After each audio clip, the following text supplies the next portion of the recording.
Team Kalingap, ang paglingap nyo sa mahihirap, ang pagtulong nyo ay inspirasyon. Hello mga mom and sir! Welcome po kayo sa aking channel, ang Mom Flourish Channel.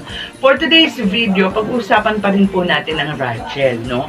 Habang naghihintay tayo doon sa live ni Kalingap Tata. Kasi ako talaga, naghihintay ako ng live ni Kalingap Tata. Para once and for all, malinawan na ano ba talaga ang status ng Rachel. Wala na ba talaga?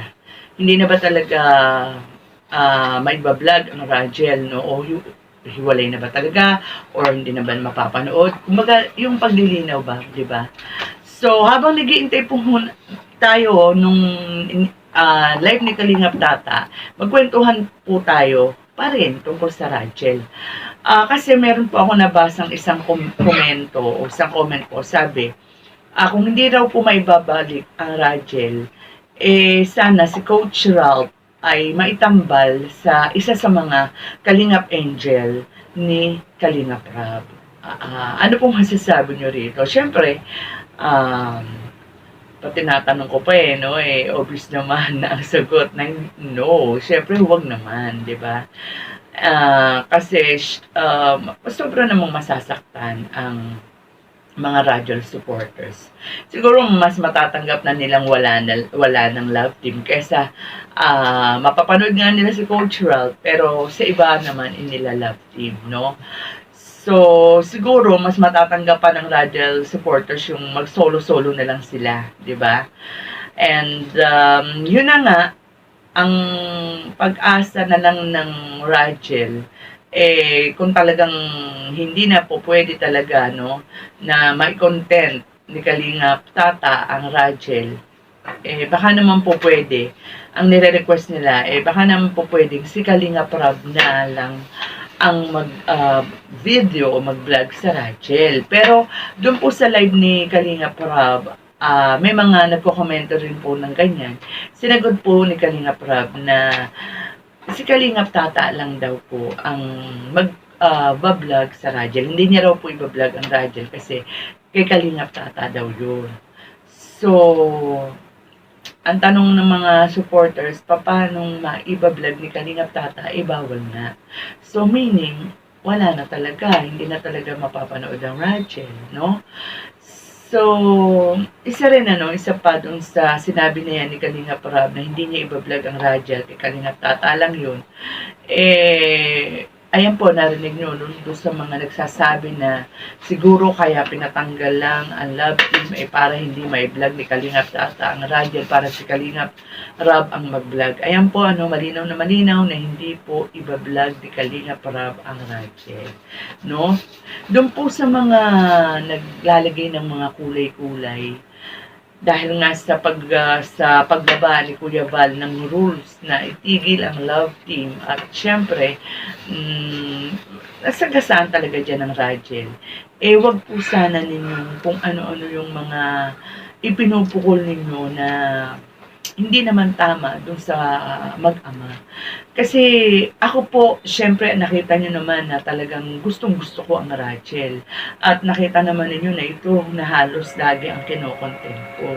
Kaya lang po, kahit na sabihin na natin na ayokong mawala ang Rachel, ako naman po ay sumasang-ayon. No? Sumasang-ayon ako dun sa ibinabang rule ni Kuya Val. Kasi nga, nagsusunod-sunura na yan magsusunod-sunura na yan. At pag pinayagan yan, di halos, kung di man lahat, halos lahat na ng nasa Kalingap, ang content, love team na lang. Paano na yung charity, di ba? So, at pag lahat na love team, di wala na tayong kumbaga sa main ingredients, di ba? Pagsasawaan niya kung puro love team Ang galing-galing po, merong mga kumbaga may mga pambawi doon sa mga sabihin natin hindi masyadong trending na mga beneficiary.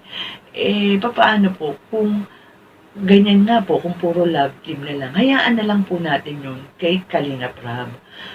Doon sa mga nagsasabi na kung tatanggalin ng Radial, dapat lahat ng love team tatanggalin. Ang tanong ko, sino lang po ba may love team bukod kay Kalingap Rob? Di ba si Kalingap Tata lang?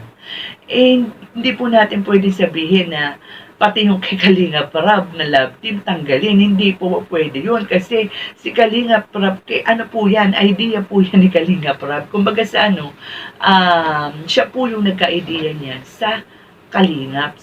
Kaya hindi po natin pwede pagbawalan na pati si Kalingap Rob ay magtatanggal ng love team. Nakakatawa naman po yung request nyo na yun. Kumbaga, sabihin na natin, kumbaga sa isang palabas sa telebisyon, right po ng ABS-CBN, halimbawa, ang Katnil, diba? Hindi nyo po pwedeng ibawal yun, diba? Sa kanila yun kanya yun utak niya yun, diba? Siya yung nag-create nun siya yung creator nun. Kumbaga, yung mga iba, parang gumagaya lang, nakikigaya lang. So, tapos ang gusto nyong mangyari, yung nag-create, babawalan ninyo, di ba? So, mahirap po yung ganun. Nag-iisip-isip nga tayo no? Kaya ako talaga, kumbaga, ako sa tingin ko nasa balag pa rin ng alanganin no? Sa personal na opinion ko. Kaya talagang iniintay po natin, hintayin natin ang sasabihin ni Kalingap Tata kung ano ba talaga ang magiging kapalaran o kahihinatnan ng Team Rachel, no?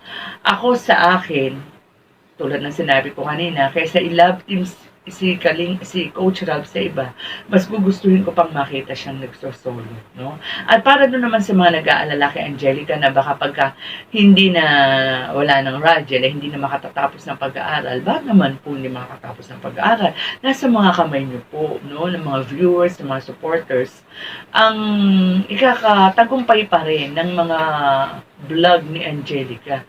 Kasi kahit na po walang Rachel, patuloy pong i-vlog yan ni Kalingap Tata. At kaya nga po yung panawagan ko before, kahit na po sana hindi Rachel, love team, ang content ni Kalingap Tata, sana po panoorin, no?